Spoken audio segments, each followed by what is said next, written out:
Assalamualaikum warahmatullahi wabarakatuh. Haturan mitra bagiakeun Mang Barna ieu bade ngadongeng deui urang neraskeun hancagarapan nu katuna carios kalayan judul Silalan Gunung Salak. Mitra dangu hanca nu katuna waktos dinten kamari upami telepat urang teh parantos dugi ka atuh pamustunganana mah tiluanana teh irid-iridan ngojay kaluhureun beungeut cai.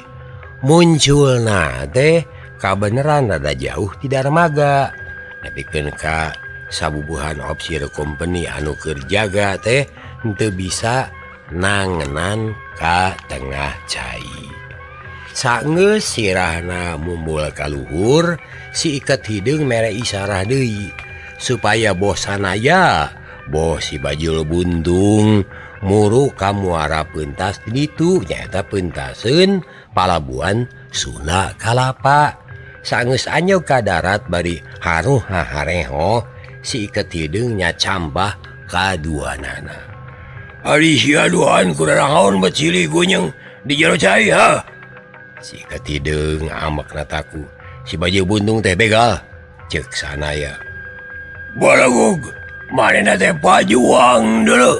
Tah, upami telepat mah parantos dugi kadinya nya. Hanca teh kumaha terasna mangga urang sami-sami lajengkeun deui wae mitra carita anu judulna Silalan Gunung Salak.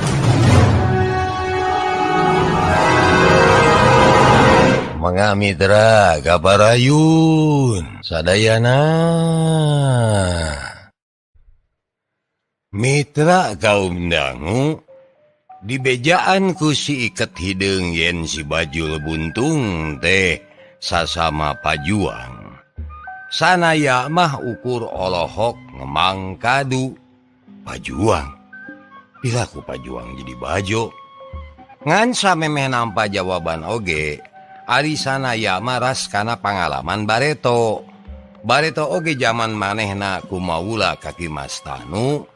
Rea bawahan Kimas Tanu anu biluk ka pajuang.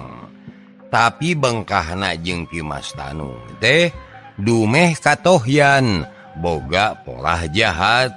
Saenggeus diusir ku Kimas Tanu maranehna teh biluk ka pajuang. Moal mah si bajul buntung oge sabenerna mah nyaeta begal nu hilu biung kana perjuangan kitu. Ulah sagawaya harinya capek deh. Sanajannya aing sok ngabegal, tapi anu rek dibegal na oge dipilih heula euy. Urang kumpeni atawa bangsa urang anu biluk ka kumpeni kakara ku aing dibegal. Tema si bajul buntung tu genah ku tudingan sanaya. Tah upama kitu teh lah bajul buntung teh geus milampah gawe anu kaliru kamari mah. Sabab anu rek dibegal di Walungan Ciliwung teh sabenerna mah reng-rengan pajuang ti wewengkon Priangan. Omong sanaya ngingetan. Basa sanaya nyarita kitu. Si iket hideung muraleng ka si bajul buntung. Jiga rek ngageunggeureukkeun. Cek aing ge aing mah pipilih dina bebegal teh deuleu. Pipilih aing mah. Tapi dah itu bajul. Sia dapat kabegal sasama bajuang ha. Si iket hideung jadi nalengdeng bisinya. Si bajul buntung milampah kasalahan. Yan dia. Kami mah teu resep ka pajuang nu jona ti tatara Priangan teh. Sabab maranehna samiuk mika cecep ka Kimas Tanu. Di sapanjang perjalanan rek muru ka dieu gawe maranehna teh ngalelece Kimas Tanu bae. Sakitu ge untung ku kami maranehna henteu dipodaran. Tapi ke adisia ti mana nyahona yen rombongan diana parahu teh sasama pajuang. Nasia teh balad maranehna tur mika cecep ka Kimas Tanu deui ha. Mitra nyarita kitu na si bajul teh molotot ka sanaya. His Kami mah liantih henteu mika cecep ke Mas Tanu teh. Oge hayang ngajait nasibna nu matak jauh-jauh datang ka dieu oge. Ceuk sanaya bari barabat bae nerangkeun lalampahanana. Saterusna sanaya teh medar kanyahona. Perkara Kidongdo sapara kanca. Nya maranehna teh siga anu geus nyusun rarancang jeung pasukan ti Banten rek nganjurkeun Batawi ngagunakeun Maryem ti laut. Basa Maryem teu tulus ari sia naha rek ngabalad ka mana sabenerna. Omong si Bajul Buntung hut-het narajang ka sanaya. Sababaraha teungeulan bisa dicingcetkeun, tapi sabatara deui ditakis ku dampaleungeunna plak plak plak. Teungeulan si Bajul Buntung anu ditakis teh karasa tarik nepikeun ka peureusna nataku.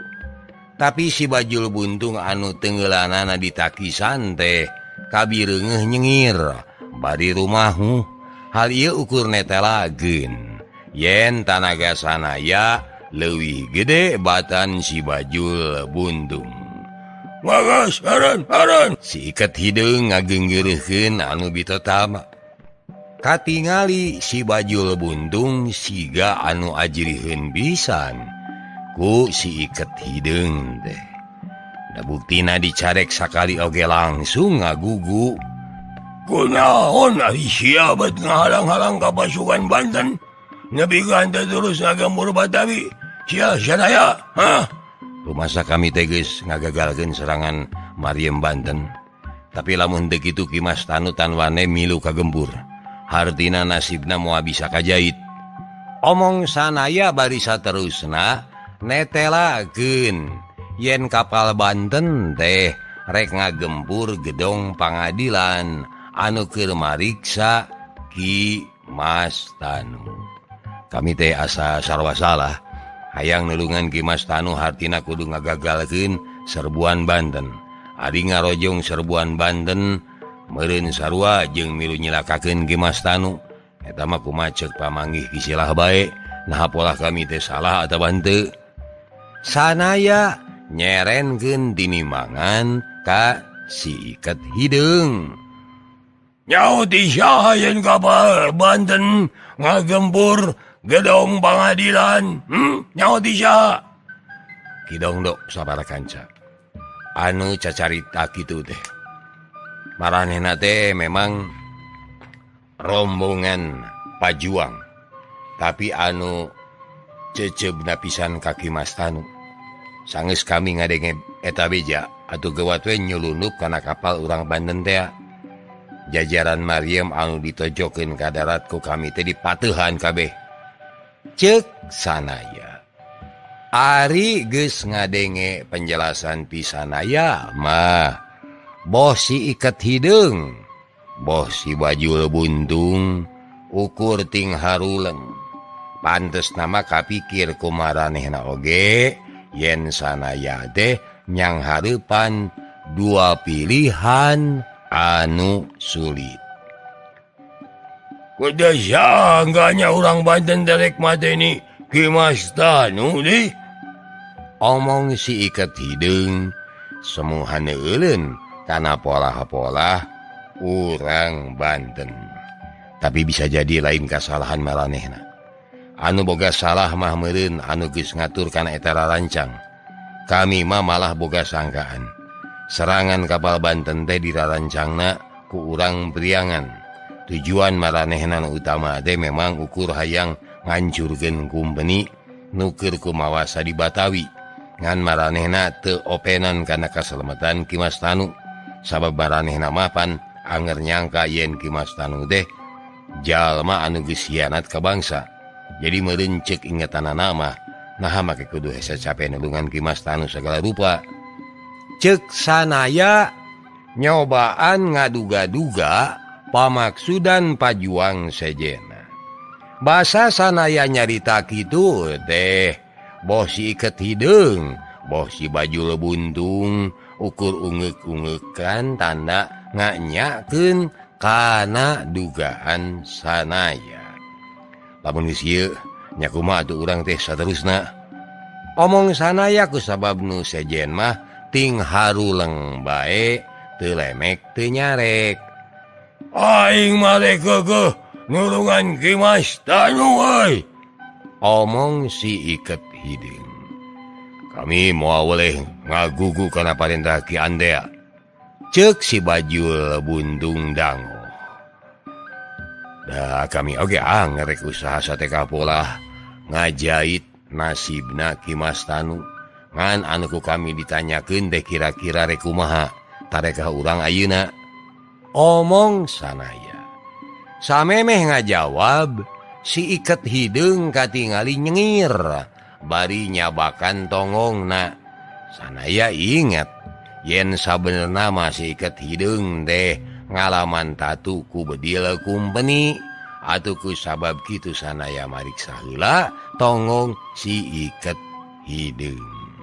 Kunaon ieu tatu teh teu antep wae kisilah. Lamun telat teu ditatambakeun lila-lila mah bakal buruk. Ceuk sanaya bari terus mariksa tongong si Iket Hideung. Mani telik da kaayaan teh ukur kacaangan ku cahya bulan wungkul. Rek ditatamakeun ka mana atuh? Wan kaayaan di Badawi teh geus sakieu gendingna. Mun kami neangan simse Cina di kampung Pacinan, meureun ditewak manten ku kumpeni.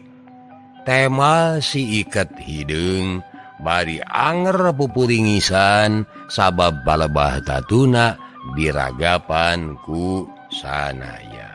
Beuh, sasemplekan timah pelor bedil teh nyirekem dina jeroun daging tongong kisilah. Oh, aing oge nyaho. Siapa buat kemejaan bulutur? Kudu direbut yeuh. Nyaho aing oge. Tapi nya satu anu rek ngarabutna yeuh. Lain direbut ngarabut meureun. Keun ngarabut ke kami lah. Nya sok atuh. Sanaya neangan rungkun anu buni anu sakirana sarerea bisa nyalingker nyumput. Saenggeus manggihan rungkun jemet, sanaya ngageroan kaduanana supaya pinah kadinya. Rek naon make kudu pinah ka palmadinya? Kapan rek natamakeun tongong kisilah anu tatu. Atuh si Iket Hideung teh cengkat dituturkeun ku si Bajul Buntung. Kasambak teh sanaya keur ngahurungkeun seuneu ngagunakeun paneker. Awulna neangan tina kalakai garing, teu pati sabaraha lilana seuneu geus ngagedur dina pangpung garing. Kadikeun dah peso teh cek sanaya ka si Bajul Buntung. Si Bajul Buntung ngasongkeun peso anu tita tadi nogel dina cangkengna. Congo peso teh dideangkeun kana dudukan. Ari geus karasa panas mah sanaya ngageroan si Iket Hideung supaya ngadeuketan. Sok buka bajuna. Si Iket Hideung ngagugu ngalaan bajuna. Ari geus kitu mah sanaya teu asa-asa nurihan tongong si Iket Hideung. Atuh tekung silila getih ngaburial tina tatu anu dibelek teh. Kecelik sesemplekan timah tina pelor bedil teh murag kana taneuh pikeun nutupan tatu supaya teu hantem-hanteman kaluaran getih. Sanaya kokotetengan neangan ramat lancah kana dahan-dahan tutubuhan. Ari geus meunang mah ramat lancah teh ditaplokeun kana palebah tatu si Iket Hideung. Sapeupeting si Iket Hideung teh awakna nirisan da meureun tatuna teh keur babareuhan. Ngan bubuhan jalma kuat manehna teu riuk-riuk jiga anu keur gering. Malah mah batan ngararasakeun ka nyerina. Si Iket Hideung teh ngadeun nyarita yen kukumaha bae oge Ki Mas Tanu teh kudu dijait tina kungkungan kumpeni. Kumaha tuh carana jeung saenggeus unggal balewatangan tadi beurang teh kumaha nasib Ki Mas Tanu pamustunganana. Omong sanaya hariwang. Samemeh ngajawab eta pananya. Si Iket Hideung teh medar heula lalakona. Cenah sabenerna mah manehna teh geus ampir bisa nyulusup ka jero rohangan pangadilan. Saupama di luar henteu kadenge ribut-ribut mah. Anu ngawal Ki Mas Danu teh mana ku kekep-kekep teuing euy. Obsir company di gedung pangadilan teh jumlahna mani 100 jeung mani samagreng ku bedil. Kusabab kitu aing teu bisa sagawaya mubrut ka tengah gedong. Ceuk si Iket Hideung. Atuh kusabab kitu cenah si Iket Hideung teh pamustunganana mah nyumput we dinu buni bari ngadembes ngadedengekeun putusan sidang. Tadi nama Ki Mas Danu dipulut hukuman gantung. Baruk. Oh gitu. Ngan Ki Mas Danu teh loba dibela deui cenah kasalahan berat nu dipilambah ku Ki Mas Danu teh nyaeta salaku pajabat tinggi di kalangan VOC geus kumawani ngarojong pemberontakan anu dipimpin ku Kanjeng Haji Prawatasari. Kanjeng Haji Prawatasari teh musuh kumpeni pangjugalana. Kang Haji Prawatasari teh geus nyieun karugian anu gede ka cida ka kumpeni. Ari ieu cenah ngadon dirojong ku Ki Mas Danu. Nu mada Ki Mas Danu teh tadi nama diancam hukum mati. Ngan ku Dewan Pembela Ki Mas Danu dientengkeun hukumanana kusabab cenah ku kumaha bae oge Ki Mas Danu boga jasa ka kumpeni. Ngabukbak leuweung nepi ka robah jadi kebon anu kacida matak ngahasilkeunana keur keuangan kumpeni. Kumaha cenah ayeuna hukumanana keur Ki Mas Danu? Ceuk sanaya panasaran. Malah masih Bajul Buntung oge mani dengdek bae. Sabab hayang geranya kumaha pamustunganana nasib Ki Mas Danu. Ki Mas Danu nu tadina diancam hukuman pati dientengkeun jadi hukuman buang salila 50 tahun ka Afrika Kidul. Dihukum buang 50 tahun. Dibuang ke Afrika deh.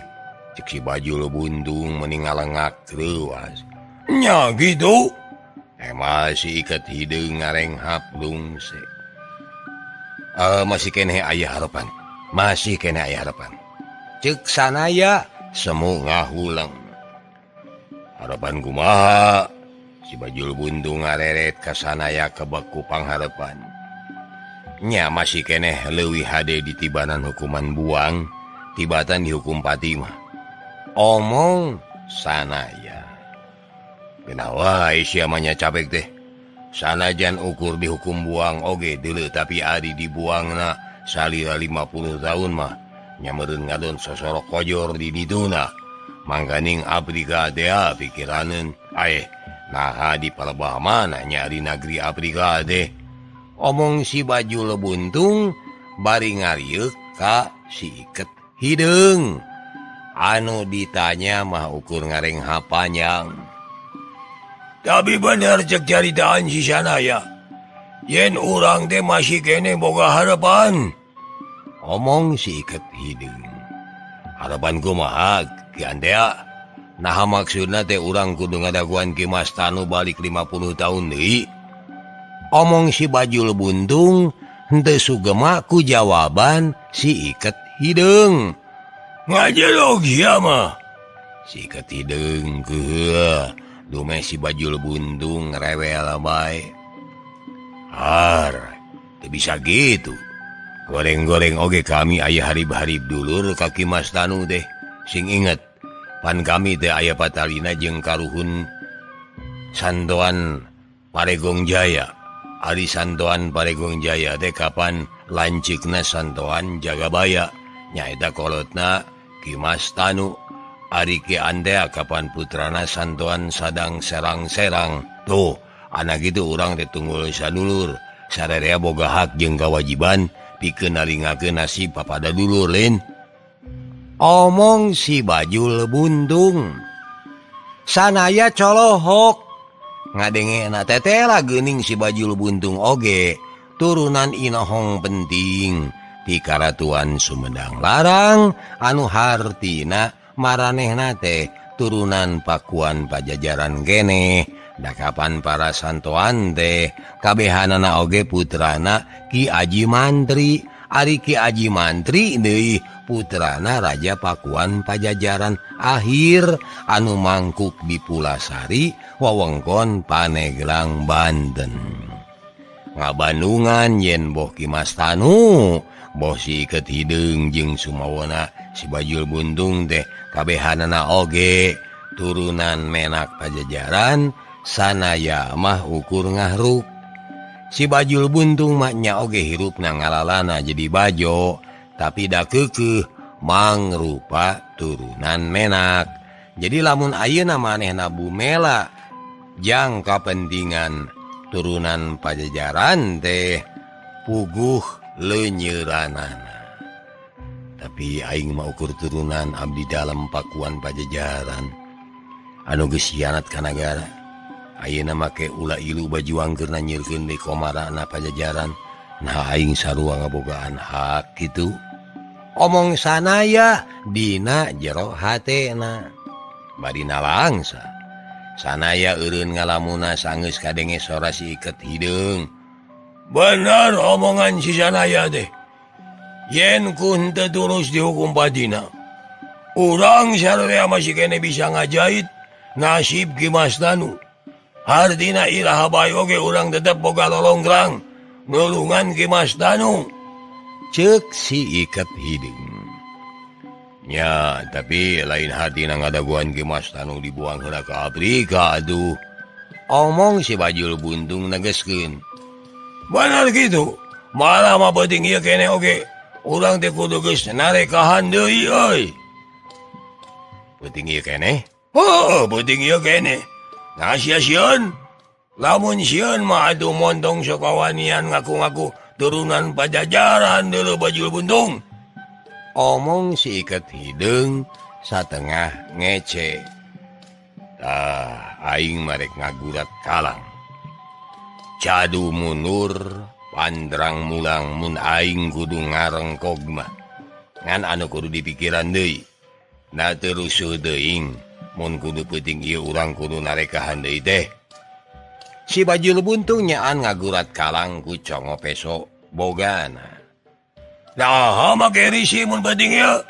Sabab tadi geus aya geger meureun sahanteuna pasukan kompeni Ariatna pikeun dina penting ieu teh. Mau taktika hariwangeun. Kumaha tah? Ceuk si Bajul Buntung. Malah pikeun sanaya oge pamadegan si Bajul Buntung teh nganyageun. Tapi malah kami mah boga panyangka sajen. Maranehna moal ngajaga Ki Mas Tanu bobohoan. Nah, kisilah make mikir kitu. Giliran sanaya anu ngarasa panasaran. Nah sia oge sarua ngarasa sieun deui sanaya. Omong si Iket Hideung mureleng ka sanaya. Lain perkara sieun jeung henteuna. Tapi anu penting mah urang kudu bisa ngijil-ngijil piundungeun.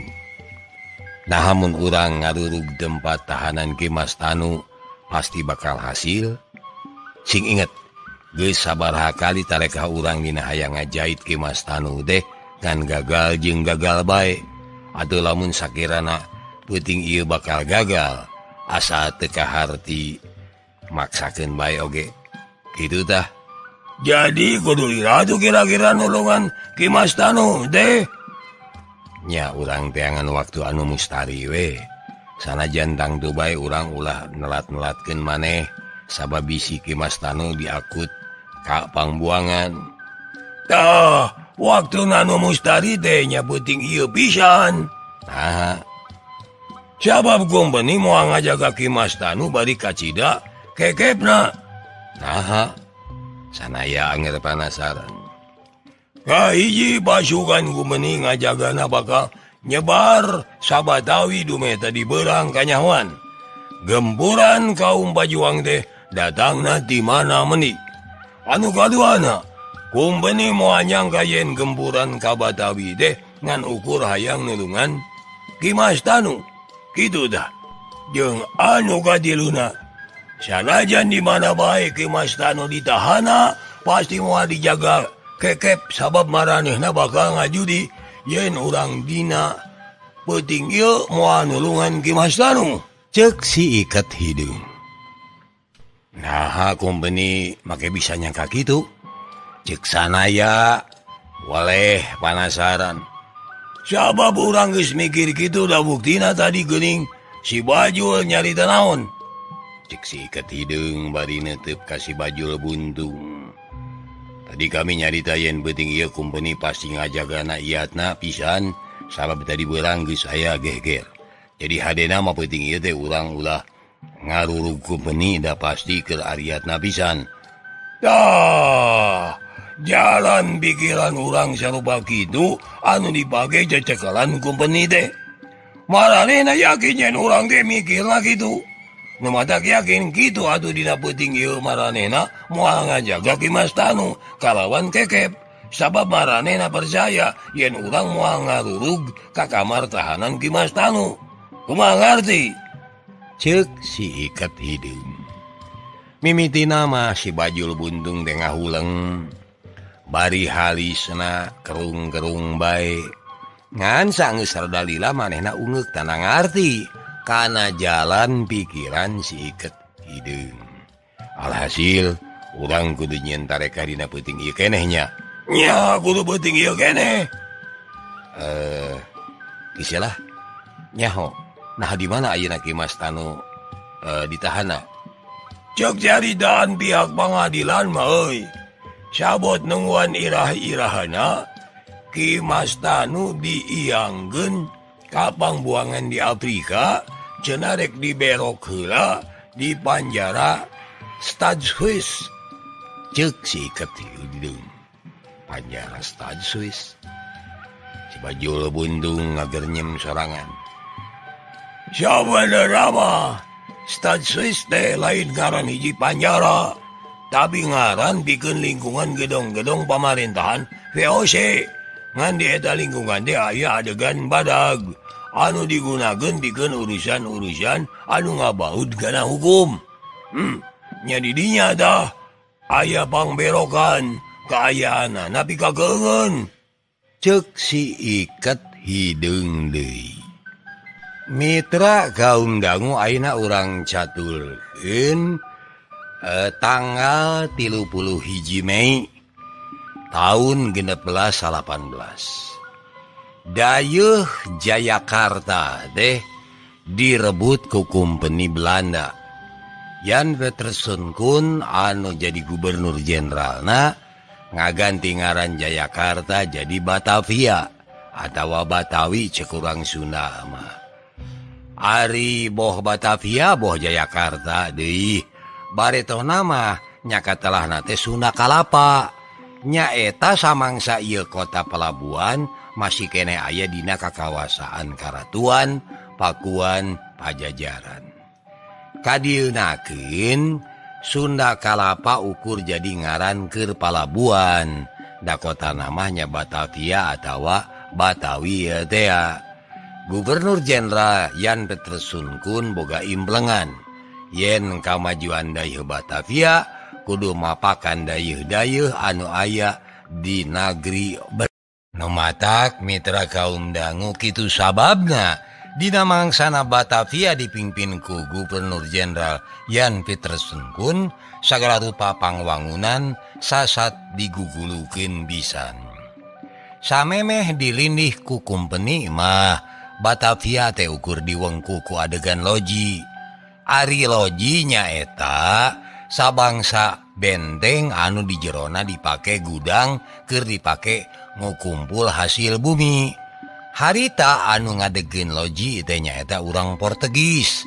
Mangsa maranehna ngayakeun gawe babarengan jeung Pakuan Pajajaran.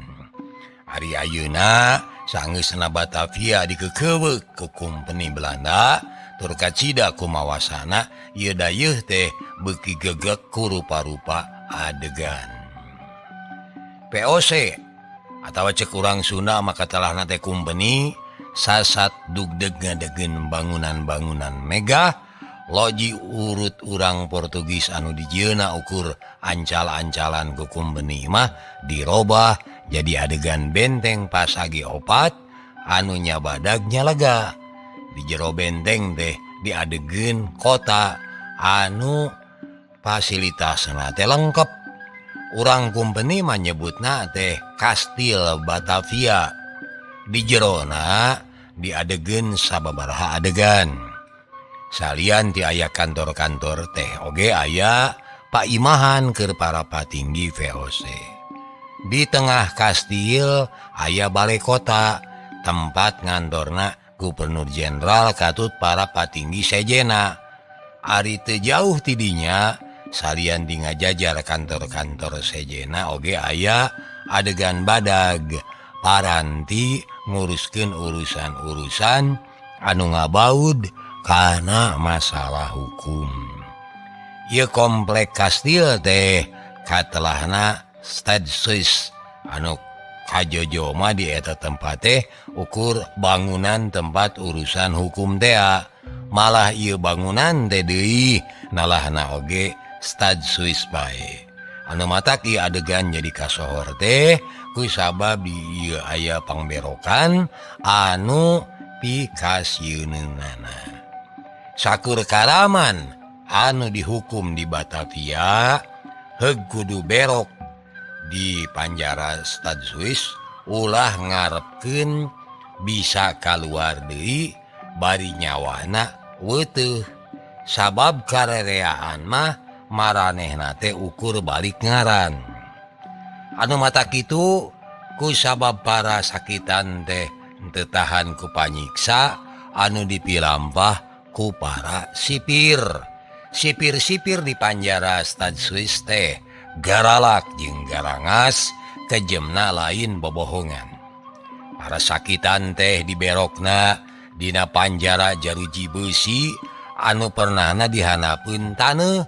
Di jerona kaayaan teh salawasna ukur remeng-remeng poek sabab eueuh cahaya lampu. Hawa oge karasa eungap sabab teu dibere liang-liang keur asupna hawa seger. Ari lantena deui salalawasna teh baseuh bae ku cai. Saban waktu sasatuan keumeuh saperti cucunguk, cacing, babakaur jeung beurit teh tinggal renang bae. Malah kabejakeun loba sakitan anu tiwas di jero penjara alatan dipacok oray anu peurahna kacida matihna. Para sakitan anu diberok di dinya teh bisa bae ku sabab ditibanan hukuman penjara saumur hirup, tapi bisa bae di penjara sabot nungguan putusan hukuman anu sabenerna. Loba sakitan anu tadina rek ditibanan hukuman tugel jangga atawa ditek-tek beheung tapi geus tiwas manten ku siksaan di jero penjara samemeh cunduk waktuna kana hukuman anu sabenerna. Pikeun sakitan lamun hayang sare teh cukup ku disadiaan bangku tina tembok wungkul. Teu samak teu angel sapasang sukuna diganulan ku besi buleud sagede bal sepak.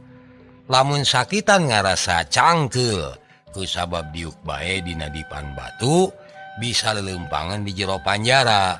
Ngan lamun lila ku lila mah dampa sukuna bakal baal jeung karijut sabab lante teu oleh baseuh salalawasna. Catatan ti Pangarang, bangunan penjara Stad Swiss teh teu kadenget kiwari oge masih kene aya di kieuna. Ayeuna mah katelahna teh gedong Museum Fathahillah atawa Museum Jakarta anu pernah teh di Jalan Taman Fathahillah Jakarta Utara. Sawatara inohong pajuang bangsa Indonesia anu ngalaman diberok di penjara teh diantarana Pangeran Diponegoro, Sultan Ageng Tirtayasa jeung Undung Surapati. Mitra kaum dangu ngadenge caritaan ngeunaan penjara Stad Swiss anu ditepikeun ku si Iket Hideung. Hate sanaya mah beuki teu geunah bae. Ceuk si Iket Hideung Kimastanu teh diberok heula di penjara Stade Swiss ieu sameme dihukum buang ka Afrika Kidul. Kacipta ku sanaya sameme nandangan kasangsaraan anu sabenerna di lamur batur engke meureun Kimastanu teh kiwari oge geus nandangan kasangsara anu pohara. Kami sukalilah puput umur di jero panjara. Sok asal Kimastanu kajait di eta tempat. Cek sanaya siga anu nyarita kasorangan. Si Bajul Buntung mah malah gawena dengan mareket-mareketkeun peureupna nawe tanda keheul jeung gemes ngadenge eta beja. Urang teh kudu ngajait nasib Kimastanu. Tapi oge urang sorangan kudu salamet. Emal si Iket Hideung. Boh sanaya boh si Bajul Buntung sarua ungeuk. Sarua ungeuk-ungeukan sanajan ungeukna siga anu kurang yakin. Rek teu kitu kumaha sabab lamun ngabandungan caritaan si Iket Hideung mah usaha hayang ngajait nasib Kimastanu teh sasat lain pagawean memeh mumuluk. Memeh nulungan Kimastanu oge maranehna teh kudu bisa mikiranan kumahanya asupna ka jero panjara. Padahal lamun kudu ngagugu kana omongan si Iket Hideung, panjara Stade Swiss teh salian dikubeng ku benteng waweg oge deui dijaga ku ratus-ratus prajurit kumpeni. Jaba samagreng ku bedieu deui.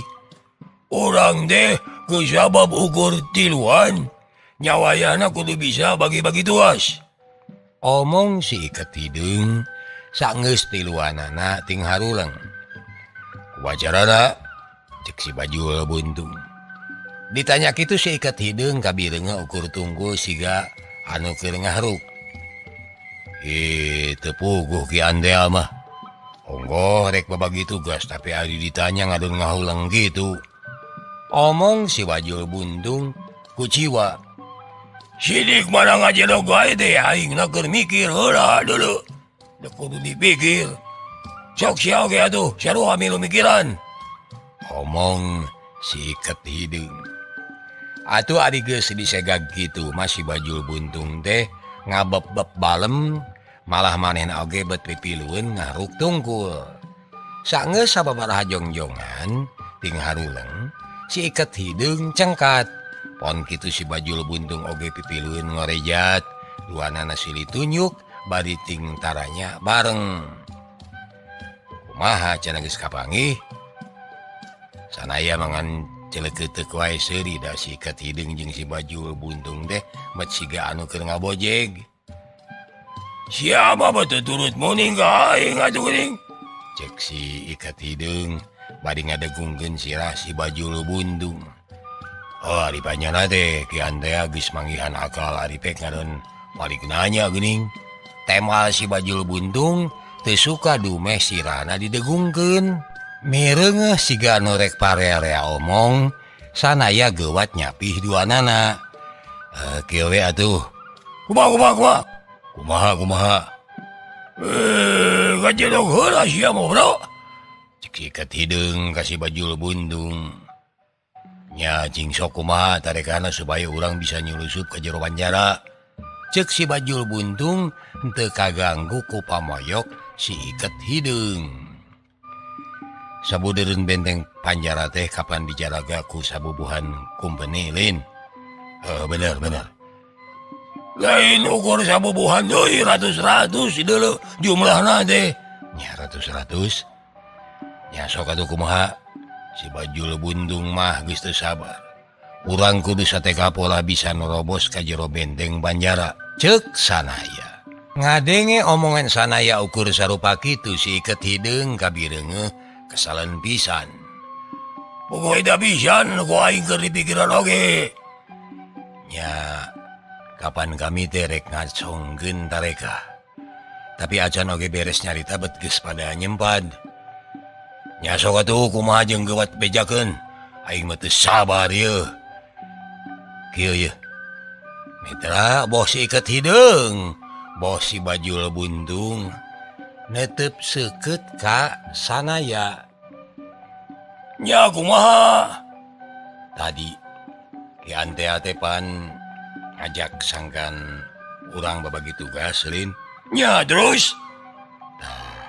Nya urang babagi tugas tapi aya tugas utama anu kudu dipigawe kalawan jejem. Tugas naon eta teh? Seket hideung netep seket. Kudu aya nu nyangking tugas ngaganggu karena perhatian anu jaga benteng. Supaya naon? Supaya aya lolongkrang keur nu sejen mulubus ka jero benteng. Mitra atuh saterusna sanaya medar pamanggihna. Ceuk manehna lamun mah sabudeureun panjara teh di benteng. Akalna kudu aya babagian benteng anu dijebol. Oh, kapan eces eta panjara teh dikulibeng ku benteng wawa geuy. Cingan. Kumaha dah? Benteng nu pangbahayana mah lain nu diwengku tina temok waweg. Tapi anu diwengku ku jalma. Sabab kapan maranehna mah boga mata boga cili jeung sapasang leungeun nyarakal bedil. Jadi supaya urang bisa nyulusup ka jero benteng temok, akalna nya kudu ngabobok heula benteng anu diwengku ku prajurit kumpeni. Heuh, nyaho aing oge. Sikeut hideung nempas teu sabar. Tapi sanaya mah henteu kaganggu ku anu nyempad terus we ngabamblam. Tapi bedana jeung benteng tina temok. Ari benteng hirup anu dijieun ku manusia mah babadi robah babadi nyingrai. Carana saupama salah sahiji tempat dibobok, dilumpuhkeun, kadudukan benteng anu sejen oge bakal logor. Taku sabab kitu tugas di antara urang teh kudu aya anu sanggup ngaganggu perhatian salah sahiji kumpulan anu jaga di salah sahiji juru supaya juru anu sejen kakuatanana rada ngurangan. Ceuk sanaya panjang lebar. Sangeus sanaya beres nyarita mah boh si iket hideung. Boh si baju lebuntung ting bartem heula sajongjongan. Ngan sangeus kitu duanana arungeuk nganyageun. Pamanggih si sanaya teh bener euy. Salah sahiji juru benteng anu diwengku ku nu jaga kudu dibobok heula keur mancing pasukan sejen ninggalkeun juru benteng anu dijagana. Nah, nya gitu. Cek sanaya ungeuk-ungeukan. Si baju lebuntung oge ngatieun. Buktina manehna sarua ungeuk-ungeukan. Malah pamustunganana mah manehna teh nyarita. Kami sanggup jadi tukang bobowalna lah. Sanggup. Cek baju lebuntung ngacungkeun peureub. Kumaha istilah satuju lamun si baju lebuntung narima tugas ngabobok benteng jaga. Omong sanaya netep seket ka si iket hideung. Sia ulah nganggap enteng ka aing. Nah sia poho deui yen basa urang galungan di jero cai, sia ambil kapeped. Omong si baju lebuntung tuh genah, dume cek pangarasana mah sanaya teh nganggap enteng ka manehna. Is, ulah salah sangka kami mah lain rek teu nganggap. Ieu mah ukur rek menta paidin Ki Antea we. Da kapan anu mimpini pasukan teh nya Ki Antea. Omong sanaya neuteup ka si iket hideung. Saenggeus si iket hideung ngahuleng lila, manehna nyarita. Bener. Si baju cocokna narima tugas sarupa kitu. Tapi supaya loba benteng anu dobol, sia oge kudu mantuan si baju buntung. Di babagian benteng anu sejen sia kudu bisa ngacaukeun perhatian ku jalan rengnong ditakolan ku sia. Cager pohara mitra hanya ke bujeng rengnong dugi ka dieu heula. Insyaallah enjing diteraskeun. Papunten samangga kalebatan nuhun kana perhatosanana. Billahi taufiq wal hidayah. Wassalamualaikum warahmatullahi wabarakatuh. Assalamualaikum warahmatullahi wabarakatuh. Haturan mitra, bagiakeun mangbarna ieu bade ngadongeng deui. Urang neraskeun hancagarapan nu katuna carios kalayan. Judul Silalat Gunung Salak. Mitra dangu hanca nu katuna waktu dinten kamari upami telepat urang teh parantos dugi ka sangeus si Iket hideung ngahuleng lila manehna nyarita.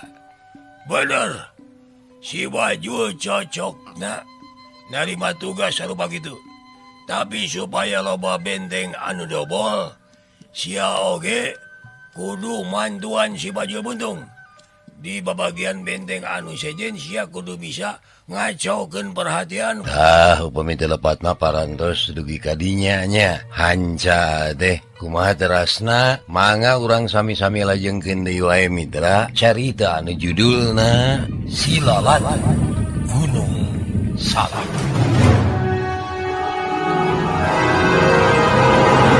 Mangga mitra kaparayun sadayana.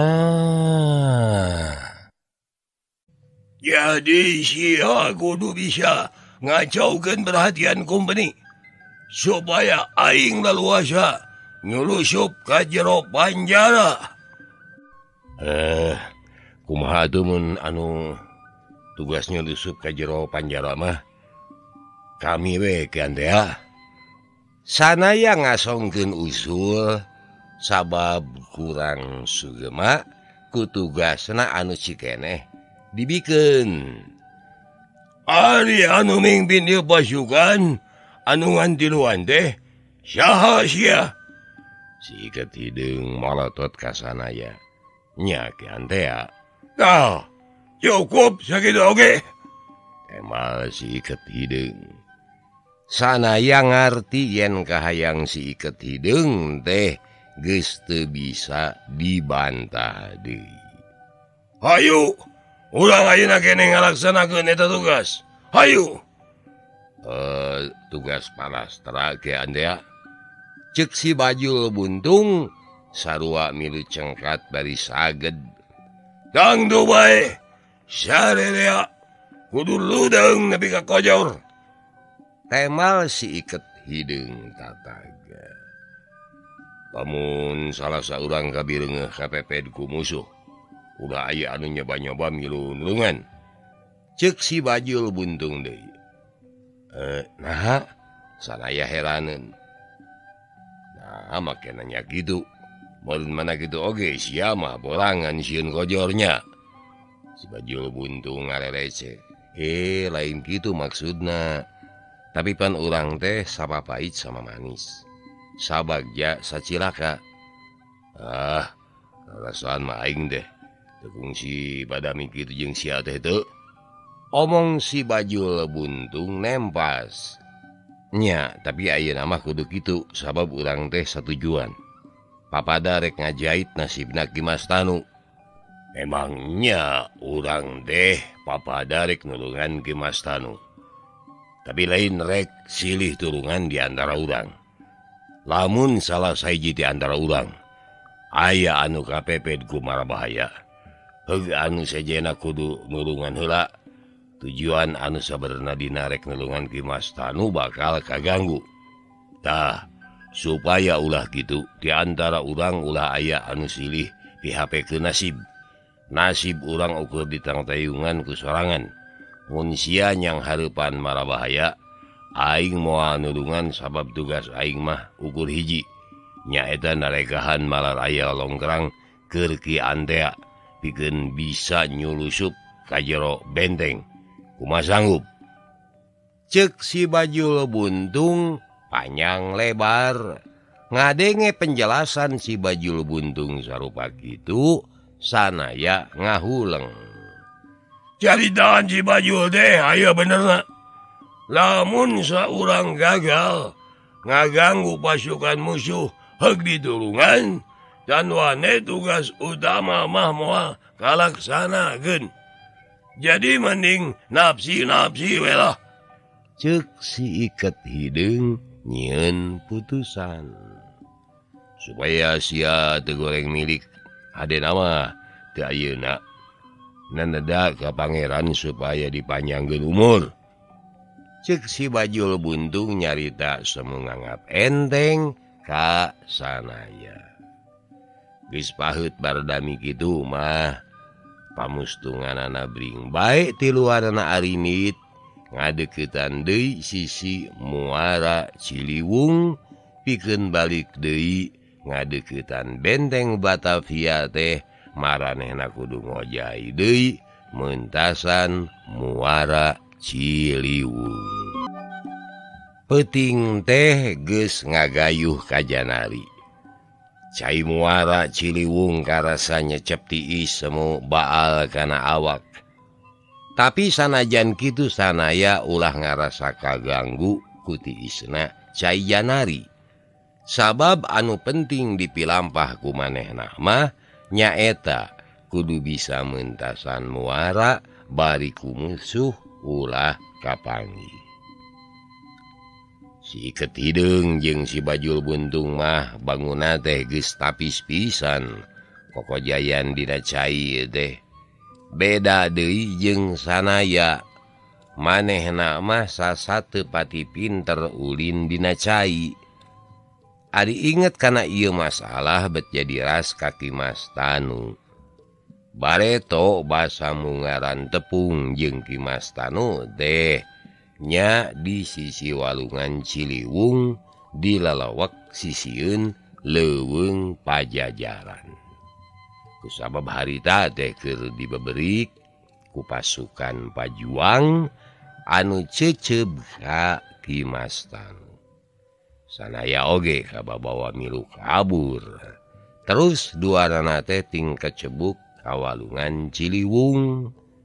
Ngan kusabab basa meuntas walungan teh sanaya mah henteu bisaeun ngojai atuh balukarna Ki Mas Tanu mantuan ngapit awak sanaya disangkeh dibawa ngojai meuntasan walungan Ciliwung.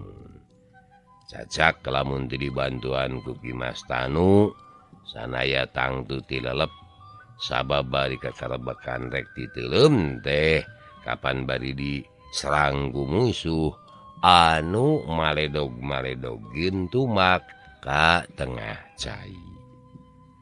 Leuwih ti meujeuhna aing ngajait nasib Ki Mas Tanu teh sabab aing oge kungsi hutang nyawa ka manehna.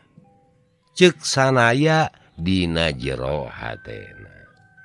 Sabenerna lamun salse mah sanaya teh leuwih gampil ngagunakeun elmu napak sancang bae. Nyaeta lumpat ngagunakeun dampal suku dina luhureun beungeut cai. Mangsa Janari kieu beungeut cai teh keur memeujeuhna rineh henteu kaendageun ku lamak. Ngan kusabab cai keur rineh meureun kocepakna suku dina napakana beungeut cai teh bakal babari kadenge ku musuh. Aduh leuwih nati kitu deui lamun manehna ngagunakeun elmu napak sancang tangtu awakna bakal babari kailikan ku musuh. Beda deui lamun meuntasan muara teh ku jalan ngojai bari satengah teuleum. Kusabab sanaya mah henteu pati tapis ngojai manehna mah neangan akal. Samemeh turun kana cai teh make jeung neangan papan heula.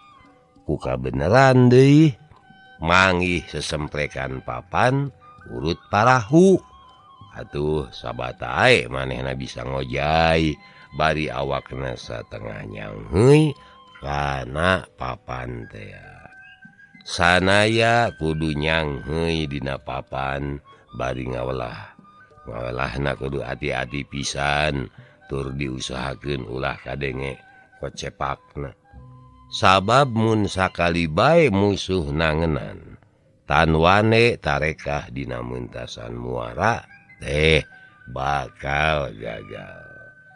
Asoy suku sanaya asoy-asoyan muru tengah muara beuki deukeut ka peuntas beuki katemong yen di peuntas teh sabubuhan prajurit kumpeni masih keneh ngajaga kastil Batavia anu pernahna aya di sisieun muara. Malah di tebeh Darmaga palabuhan mah pasukan company teh katemong beuki loba bae jumlahna teh. Aya kapal company anu ngangkat jangkar, malah saeutik-saeutik eta kapal layar teh mimiti ninggalkeun Darmaga rek muru ka laut. Sanaya neuleunkeun silahna sieun kabireungeuh ku anu jaga. Kilang kitu deui, manehna teh tetep penasaran hayang mireungeuh kapal company anu anyar ninggalkeun Darmaga Sunda Kalapa. Mitra kaum dangu hatena sanaya rada heraneun. Rek kamana kapal company wayah janari ninggalkeun Darmaga. Biasana ari ninggalkeun darat wayah janari mah parahu pamayang anu rek ngalalauk di tengah laut. Tapi lamun kapal gede kawas kitu init janari teh eueuh deui iwati rek milampah perjalanan anu kawilang jauhna. Mun nyarek yang jauh kira-kira narek ka mana eta kapal layar tehnya. Ceuk hate sanaya henteu daria jeung henteu kebeku rasa panasaran eta pananya deh. Da maksudna mah ukur sakadar hayang nyaho we wungkul. Ngan anu rada aneh mah kapal teh iangna bari jeung siga anu dikawal ku company anu kacida lobana. Bisa jadi eta teh kapal patroli company. Sabab tadi beurang aya serangan kapal Banten di tengah laut. Omong sanaya dina hatena deui, bari manehna terus asoy-asoyan hayang gewat muru ka pentas ditu. Sanaya teh sabenerna mah rada bingung. Ti palebah mana manehna kudu ngadeuketan benteng. Lamun mah ti sisi kulon deukeuteun benteng, kaayaanana nangrak teuing. Eueuh aling-aling anu bisa dipake nyumput. Lamun ti tengah lir rametuk nyamperkeun cempor. Da puguh di palebah dinya teh pas pisan aya kanang jaga anu janggung siga saung rangon. Hiji-hijina cara tayalian iwati kudu ngaliwatan sisi Darmaga bae. Di Darmaga teh loba parahu ngajajar. Jadi sanajan di dinya loba opsir company, tapi sanaya bisa seseleket dina sela-sela jajaran parahu. Tur babari salungkar-salingker nyalingker tina paneuteub anu keur jaga. Aing rek milih ngadeuketan Darmaga bae ah. Ceuk sanaya dina jero hatena. Aduh ari geus kitu mah sanaya tengan soloyong bae ngawalahkeun leungeunna tur asoy-asoyan muru ka palebah Darmaga. Sanajan bari hese beleke oge, pamustunganana mah sanaya teh anyog ka sisi Darmaga. Kalawan hati-hati nyalingker kana sela-sela jajaran parahu.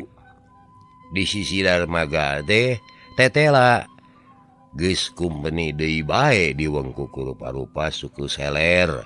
Jadi salian ti urang Belandana sorangan ku ngaliwatan sorana sanaya teh nangenan yen di antara maranehna aya company ti bangsa Ambon, Keling, Bugis, malah urang Sunda oge aya kadenge sorana. Maranehna teh keur ngobrolkeun ka palayar anu cikene balayar teh. Diakut ka mana nya euy si tanu jiwa teh yeuh. Sora hiji opsir. Ejana mah cenah rek diboyong ka Pulau Kelor, rek diberok di benteng Onrus. Ceuk opsir sejena mata keuwas ka sanaya.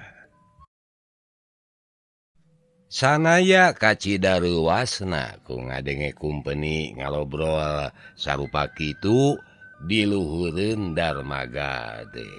baru kapal layar cikene balayar teh ngakut ke Mas Tanu ka benteng onrus cek sanaya dina jero hatena sanaya ngadedempe deui sabab kumpeni masih keneh ngalobrol. Nah si Tanu Jiwa pake dibawa ka benteng onrus oi lain manehna teh rek dibuang ka peuting teh Alin. Cek salah saurang. Nya gitu. Tapi sama mana teh kapan di berok heula. Kanyangan geuning euy. Ari di berok na di penjara Stad Wisma loba rorongo nu hayang ngacokeun cenah. Loba karaman anu ngarurug Batavia. Bisa gigireun aya anu niatna ukur rek ngacokeun dayeuh teh. Aya nu hayang maehan si Tanu Jiwa. Tapi aya deui anu hayang meraan maehanna teh. Tah kusabab itu sanajan sakitan teh dibewarakeunana mah rek diberok heula di penjara Stad Swiss tapi sebenarnya mah diboyong ka Pulau Leutik kalereun Teluk Sunda kalapa rek diberok heula di benteng onrus atawa Pulau Kelor didinya kakara diiangkeun ka Afrika. Ngadenge eta obrolan sanaya anu nyumput di kolongan Darmaga teh mentegegeun pisan. Ngadenge eta obrolan sanaya anu nyumput di kolongan Darmaga teh mentegegeun pisan. Hana sabeuting badami jeung si Iket Hideung ngeunaan carana nyulusup ka penjara Stad Swiss ari kanyataanna Ki Mas Tanu mah eueuh di eta tempat sabab cikene pisan dibawa balayar ka Pulau Kelor tur rek diberok di benteng onrus. Hatena mentegeg lain bobohongan sabab kaya kieu mah manehna teh sasat leupas udagan. Aing kudu nepungan deui si Iket Hideung. Sabab mun nya kitu Ki Mas Tanu geus eueuh di penjara Stad Swiss. Si Iket Hideung jeung si Bajul Buntung teh asa henteu kudu nyulusup ka dinya.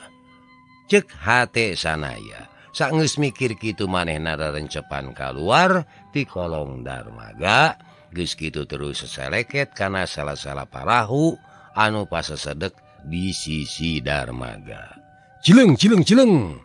Sanaya ajeleng-ajelengan kana saban sisi parahu sakedapan mah kudu nyumput heula dina sedong parahu sabab aya sabringan prajurit kumpeni anu keur kontrol.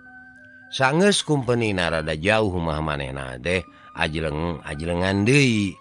Ari beh ditu aya kapal layar gede anu tihangna rajeg jurug-jug luhur.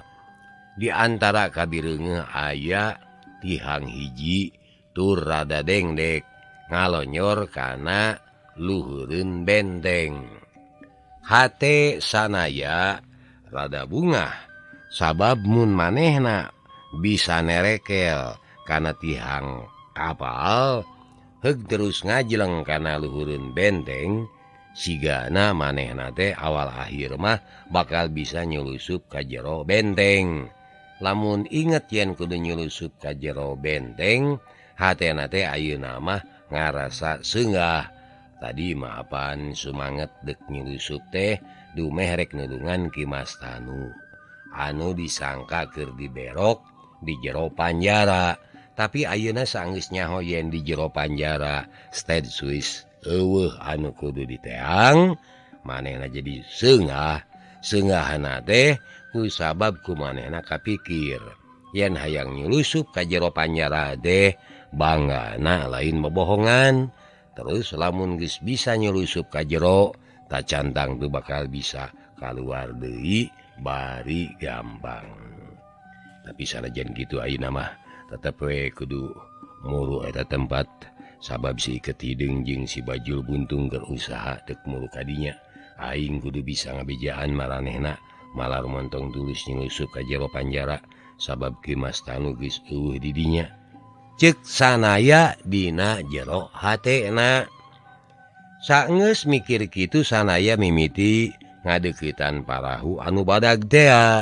Tujuanana tayalian iwati rek ngalacat kana benteng ngaliwatan tihang kapal layar. Sanaya ngadekem ngadagoan bongohna kumpeni sageus kaayaan mimiti rineh kalawan hati-hati manehna kakalacat kana tiang kapal layar. Angserod, angserod, angserod. Geus aya di tengah reg eureun sabab dihanap aya sabringan opsir keur kontrol. Sanaya nangkot bari ngahep-hep saeutik oge ulah nag sabab mun kapingeun ku anu keur kontrol tareka hayang nyelusup ka jero lingkungan panjara teh tangtu bakal leuwih hese deui. Saenggeus kontrol ngaliwat sanaya nereke deui leuwih luhur. Geus kitu angsor-angsordan deui kana tihang anu ngalonjor kana luhureun benteng. Gajleng-gajleng hup colok awak sanaya geus cineten dina luhureun benteng. Kusabab kontrol geus datang deui bae, atuh sanaya oge ngadepong deui. Malah mah awakna teh mani rata jeung benteng. Ku hayang-hayangna ulah kabireungeuh ku kontrol, saenggeus kontrol ngaliwat, manehna kakara wani cengkat. Geus kitu sukuna ajleng-ajlengan deui. Saenggeus ngajleng meunang sababaraha lilana, sanaya beuki ngarasa yakin yen bener Ki Mas Tanu teh geus eueuh ti panjara Stad Swiss. Sabab mun nya masih keneh aya, mustahil panjara teu dijaga kalawan istimewa. Bari ngadepong sababaraha kali alatan remen mireungeuh kontrol kumpeni, sanaya ngarasa yen ieu panjara teh henteu dijaga sacara khusus. Ari di jero mah lamun mah leuwih loba dititah ngajaga benteng luar, siga nama ukur keur nyieun siasat bae supaya panjara teh kesana dijaga kekep pisan. Prajurit kumpeni bisa jadi leuwih loba dititah jaga di sabudeureun Kastil Batavia. Kusabab aya geger tadi pabeberang atawa bisa jadi meureun prajurit kumpeni leuwih mentingkeun ngajaga di sabudeureun Kastil Batavia tibatan secara khusus ngajaga panjara. Nyatana ngajaga panjara Stad Swiss mah ngan lamun mah maranehna leuwih loba ruang riung di hareupeun komplek gedong-gedong Stad Swiss, bisa gigireun dipake siasat supaya para pejuang masih nyangka aya keneh Ki Mas Tanu teh oge bari sakalian ngajaga sawatara gedong didinya anu jadi tempat bumen-bumen para patinggi VOC. Ningali yen nu ngajaga benteng panjara teh henteu pati kekep, sanaya boga kasimpulan yen boh si Iket Hideung boh si Baju Buntung henteu ngalaman kasulitan nyulusup ka jero. Ngan sanajan kitu anger we ari kana hate sanaya mah teu matak reug-reug sabab kawas ceuk pikiranana tadi yen bisa asup ka jero panjara lain hartina bakal babari kaluarna deui. Lamun mah nya si Iket Hideung jeung si Bajul Buntung bisa nyulusup bari rerencepan, atuh saraya oge kudu bisa kitu. Dina nepungan maranehna sanaya ulah nyieun riributan, ulah nepikeun ka pertahanan di lingkungan panjara ditambahan. Kudu bisa nepungan maranehna bari rerencepan tapi keur araya di mana kira-kira na maranehna teh. Ceuk hate sanaya semu bingung. Leluncatan ka ditu ka dieu bari culang cileung. Kahiji supaya hati-hati ulah katohyan ku musuh. Kaduana bari sakalian neangan si Iket Hideung jeung si Bajul Buntung. Tapi basa manehna pareng ngajleng kahanapeun benteng, sanaya ruaseun ka cida sabab lante anu ku manehna ditincak teh ngagebros. Gebros, kebut. Awak sanaya terus jung balik asup kana terowongan temok anu miring jeung nikung muru ka jero tanu. Saenggeus sababaraha kali jung balik anak gebute awakna ngagebut asup karena hiji rohangan naon hatena ruas kacida sabab sakuriling bungking rohangan teh poek mongkleng ari handapna mangrupa lante tembok anu kasar jeung becek pikeun sakedapan masanaya teh ngudupung dina lante becek sabab salian ti hayang maperkaruasna teh oge bari satengahnya lindung bisi di jero rohangan anu medem aya malah bahaya nu utamana mah deui manehna teh hayang ngabiasakeun heula panona tadi di luarun panjara mah sanajan peuting oge tapi bulan ngangkang di awang-awang ari ayeuna di rohangan aheng teh henteu kapanggih cahaya saeutik-eutik acan sabot awakna ngudupung dina lante becek kana awakna aya anu susulusuran jeung kakarayapan basa kumanehna dikepuk-kepuk tetela anu kakarayapan teh cucunguk mani napuk kana punuk jeung kana pipi na basa dina bitisna aya anu ngadaplok tiis terus diragap tetela deui ieu oge sato anu pikagilaeun nyaeta lentah nangenan yen di ieu rohangan teh lantena becek jeung loba sasatoan pikagilaeun bulu punuk sanaya jadi muringkak kukurayun moal mah ieu teh rohangan panjara kitu cek hatena deg-degan jeung kebeku kahariwang dasar teu apes palang siang aing teh diporos kana lombang anu ngahaja dijieun ku musuh sangkan mun aya jalma nu nyulusup ka jero panjara sacara demit bakal ngageblos ka jero tur hese kaluar deui omongna deui dina jero hate sanaya kituna teh leungeunna mah anger pakepuk sabab kana awakna teu weleh aya anu kakarayapan bae saeungeus ngadepong tur kanyahoan eueuh marabahaya sejen kajaba sato anu pikagilaeun bari lalaunan jeung kacida hati-hatieuna sanaya mimiti cengkat geus kitu panonna dikeureum-keureum da hayang awas tetenyoanana sanajan ukur riem-riem nya bae panon sanaya bisa nyidikeun yen manehna teh geus aya di jero rohangan panjara hareupeunana katemong jaruji beusi mani weweg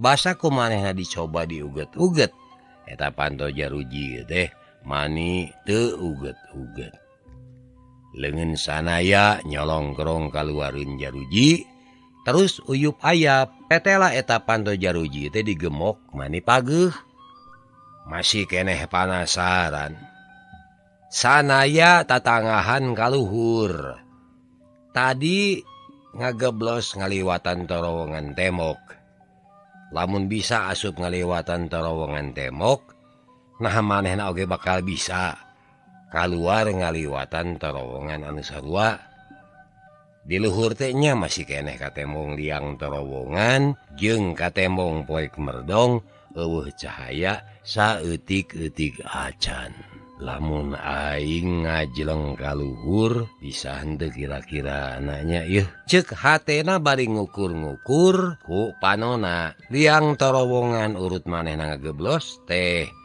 aya dina luhureunana mun dikira-kira mah luhurna teh moal kurang ti 3 depa sakumaha banggana oge peuting ieu keneh aing kudu bisa kaluar deui ngaliwatan terowongan sabab mun poe kaburu beurang tareka hayang kabur ti dieu bakal beuki bangga ieu ceuk hatena bari semu keheul jeung haneueuh kumaha teu rek kitu sabab perjuanganana di ieu tempat teh sasat mundur sababaraha lengkah tadina mah hayang nulungan Ki Mas Tanu buktina anu rek ditulungan mah geus eueuh di ieu tempat leuwihna ti kitu salian ti gagal nulungan Ki Mas Tanu teh deui malah ayeuna mah ngadon manehna anu kakurung di ieu panjara. Samemeh aing bisa nulungan ke Mas Tanu. Samemeh aing bisa napungan si Iket Hideung jeung si Bajul Buntung. Aing deh kudu bisa nulungan nasib sorangan heula. Mana ku suwe-suwe teuing ieu nasib. Ceuk hate sanaya sedih jeung nalangsa. Ngan untung najan sakumaha bingungna jeung sakumaha sedihna oge, ari sanaya mah teu boga jiwa kumeok memeh dipacok. Satungtung aing masih kena hirup mah kudu tetep boga tarekah, kudu tetep nyieun perjuangan sakumaha anu dipapagahkeun ku Kisanta jeunatna. Ceuk hatena deui sanaya. Kituna teh bari terus cengkat. Saenggeus museurkeun tanagana terus neueulkeun sukuna.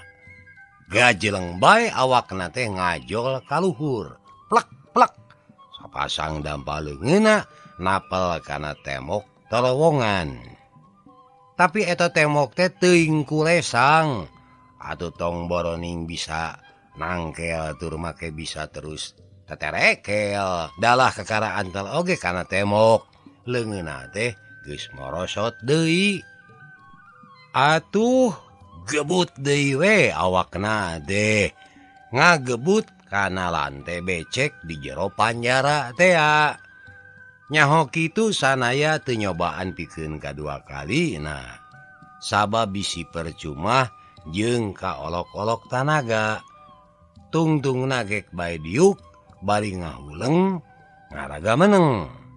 Minta tulung deui bae kitu ka arwahna Ki Ginggi yeuh. Ceuk hatena sabab saban manehna nampa kasulitan ingetanana teh sok jadi langsung nyipta-nyipta deui kajadian aheng. Geus 2 kali minang saraya ka arwahna Ki Ginggi. Ku jalan mapatkeun jangjawokan pamere Kisanta teh. Tapi mun saban boga kasulitan, saban kitu aing teh mani ku hengker-hengker teuing. Mani asa eueuh ajen pisan ye. Manya bubutuh hirup manusia anu keur kumarenang di alam dunya make kolu. Punta penta ka makhluk anu geus aya di alam arwah. Era atuh jeung teu sopan we debet ngaririweuh kaum arwah anu sakeduna mah tangdrem henteu mikiranan masalah dunya. Ceuk hatena keneh. Ku sabab ngarasa era kana rasa kamanusaanana.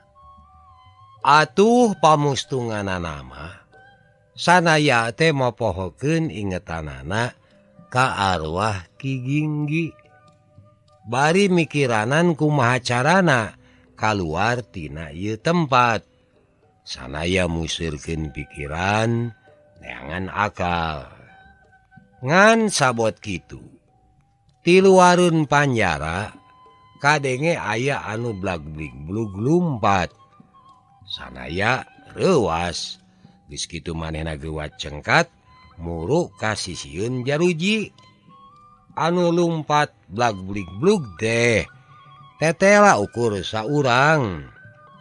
Sanaya ngajudi lamun aya nu wani lumpat gancang di jero rohangan komplek panjara, tangtu ieu jalma teh geus apaleun kacida. Jeung anu apal kana kaayaan di jero panjara mah meureun geus moal saha deui ari lain urang kumpeni mah. Basa parengan eta jalma ngaliwat kana jaruji beusi. Leungeun sanaya tapis nyolodor kaluareun jaruji. Geus kitu hiu dipake nonyok eta jalma. Hiu plak plak. Tetela eta jalma teh cingceung kacida. Sakitu ku sanaya dibongohan, tapi manehna bisa nakis tonyokan anu padahal mah sakitu tarikna jeung sakitu cepetna. Malah sabalikna lian ti bisa nyingcet jeung bisa nakis teh manehna oge make jeung malikna rajang. Untungna sanaya geus apaleun kana gerakan eta jalma. Panarajang eta jalma teu diladenan. Hei si Iket Hideung, kian teh. cek sanaya tapi semua ditahan da bisi panjaga ngabrul kada dieu. Geuning sia eta mah saraya nanaonan ari sia ngaekok di dinya nanaonan sia. Cek si Iket hideung bari naleukeum ngaong tina jaruji beusi. Sanaya ngandalkeun curugna kana bibirna bari luak liuk. Si Iket hideung pipilueun luak liuk. Disangkana aya musuh. Aya naon sia bake ulah gadeng sakarupa. Naon-naon nanti sila ulah ribut teuing bisi nu jaga nyalaweun. Sia asup kana pangbelokan teh eueuh nu nyahoun kitu. Nyaeta can nyahoun. Kumaha tuh sia bisa asup ka dieu? Nyata kami teh kurang iatna. Temal sanaya bade nerangkeun sahinasna. Balagu sia mah kumaha itu aingnya bisa nulungan ieu jaruji mun sakit wawagna maksakeun mah kuriak leungeun aing lecet deuleu. Temal si Iket hideung. Keun bae teu kudu nulungan kami sabab aya nu leuwih perlu ditulungan. Montong besmer. Kakara di Banjaran oke siapa mau digeus rek lewe. Montong hayuang siapa sih ditulungan sanajan ngarudetkeun oge. Mandagoan we heula sabab anu kudu dipentingkeun mah nya Ki Bastanu. Ceuk si Iket hideung. Kitu pisan. Tapi sabadara mah urang teh ukur micenan waktu nyurusup ka dieu teh sabab teh Ki Bastanu mah teu diberok di dieu. Nyaho ti mana sia? Ki Bastanu tadi diboyong kana kapal kumpuni ka Pulau Kelor. Cenah rek diberok heula di benteng Onrus samemeh diiangkeun ka Afrika teh. Urang geus dibobodo sabab ieu geus nyangkaeun yen bakal aya anu ngarurug panjara Stad Swiss. Cek sanaya bari daradat bae nerangkeun papanggihanana di Darmaga Palabuhan. Demi ngabandungan caritaan sanaya kitu, si Iket hideung bati kekerot we bari meureupkeun dampa leungeunna. Kumaha itu ari geus ieu ya? Cenah semua bingung jeung pegat pangharepan. Kudu aya anu nyusul-nyusul ka Pulau Kelor. Tapi di mana nya Pulau Kelor teh? Aing we meureun anu rek nyusul-nyusul ka ditu mah. Tapi bisi sia bareng salamet teu bisa kaluar ti dieu. Pulau Kelor teh pernah aya di kalereun Teluk Sunda Kalapa. Di ditu teh bacacar pulau-pulau leutik. Kula bola-bola cek jalma mah cenah jumlahna teh aya kada 1000. Nu matak sok atuh pulau 1000 bae. Ya tina sakitu pulau anu bacacar teh di antarana aya Pulau Kelor. Geus kitu we heula ya. Cek si Iket hideung bari rek ngaleos. Ngan kakara oge dua lengkah. Manehna geus balik deui. Sia kudu janji nyusul aing ka Pulau Kelornya. Cek si Iket hideung sanaya ungeuk. Sabab mun sia teu nyusul, aing mah paling-paling ukur nganggap yen sia teh paeh alatan teu bisa bijil ti Banjara. Nu madak aing kekeun dah sia nyusul ka ditu. Omong si Iket hideung deui bari pikeun ka sakitu kalina ngagujrag-gujrag panto jaruji tapi anger teu rengrot-rengrot. Janjinya sia rek nyusul aing. Omong si Iket hideung sakali deui bari sorana rada ngageter. Nya kami janji rek nyusul. Tapi kumaha deui ari nasib si Bajul Buntung? Omong sanaya. Ditanya kitu si Iket hideung teu ngajawab. Malah ngadondek neruskeun lengkahna. Dasar jelema goblok sarua jeung sia. Teu hati-hati. Omong si Iket hideung keuheul tapi ngahalas.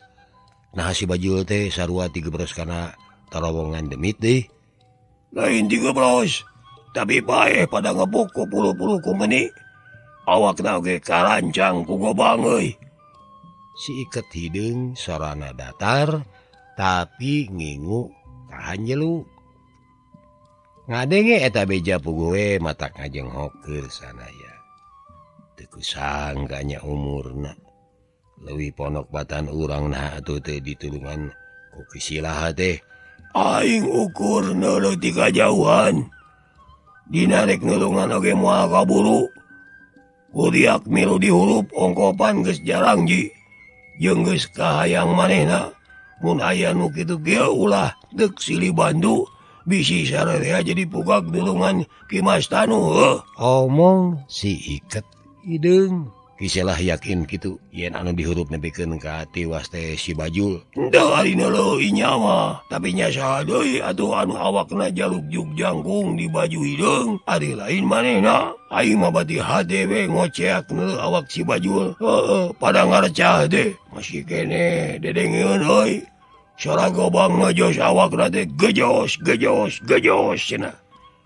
Sababaraha hiji mah songo gobang teh ngagajos euy kana awakna.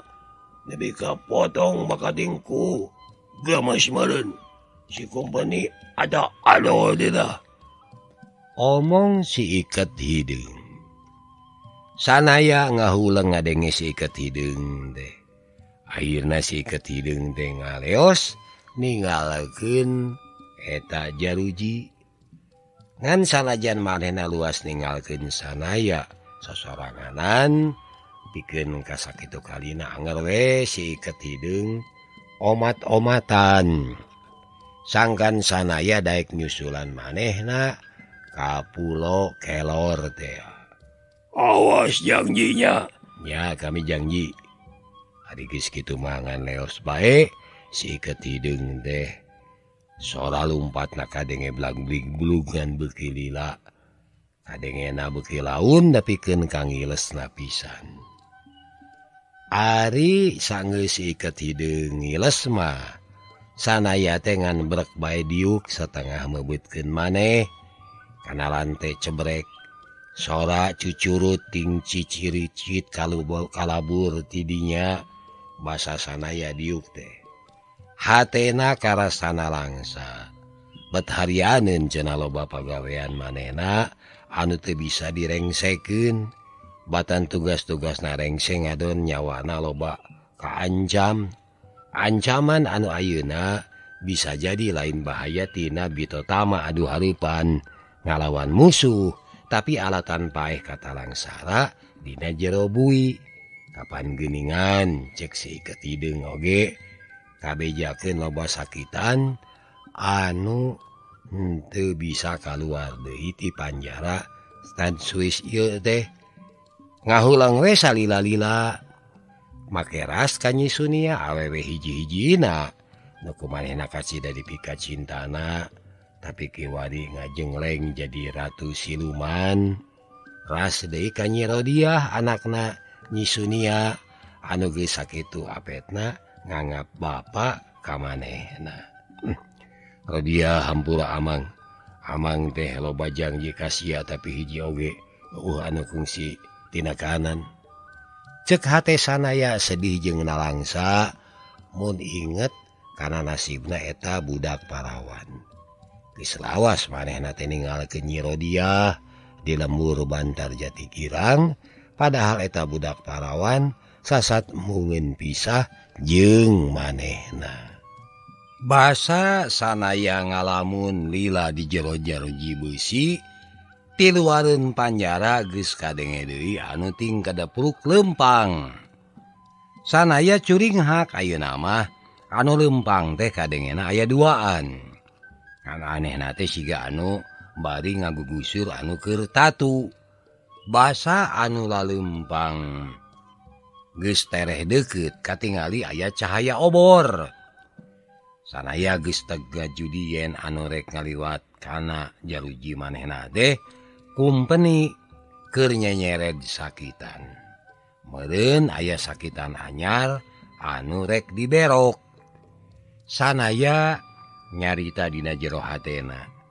Ieu teh lolong kerang hiji-hijina supaya manehna bisa kabur ti ieu tempat. Nu matak sanggeus kumpeni lempangna kadenge beuki deukeut, Sanaya mah geus taki-taki. Ku kabeneran anggota kumpeni duaan anu keur nyenyered Neng Nong teh. cager wahara mitra hanya kal kabujeng neng nong cekap duwi ka dieu heula insyaallah enjing diteraskeun deui nuhun kana perhatosanana hapunten samudaya kalepatan billahi taufiq wal hidayah wassalamualaikum warahmatullahi wabarakatuh. Ciao.